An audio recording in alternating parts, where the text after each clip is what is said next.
दोस्तों नमस्कार। तो आज हम आप लोगों को बताने जा रहे हैं, एक मित्र ने कमेंट किया था कि उनका 4 महीने का बच्चा है, तो जुकाम, बुखार, खांसी है, वो इस समय पंजाब में है, तो उन्हें कुछ दवा बतानी है। तो आज हम उन्हें लिखने जा रहे हैं कुछ दवा उनके लिए। सॉरी। तो उनके बाबू का नाम है वैभव। 4 मंथ,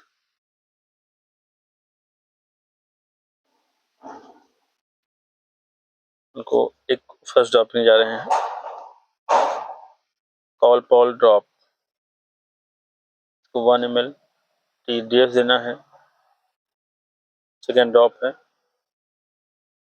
गुड सेप, ये इनको 1 ml BD देना है।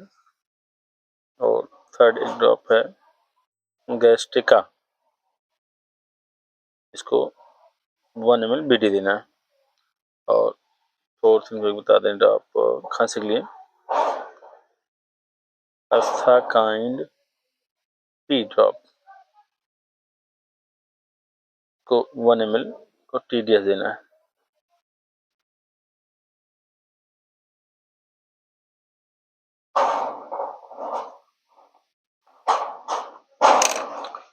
ऐसे ही किसी तरह की सलाह की आवश्यकता हो तो आप वीडियो के माध्यम से कमेंट करके पूछ सकते हैं। Thank you.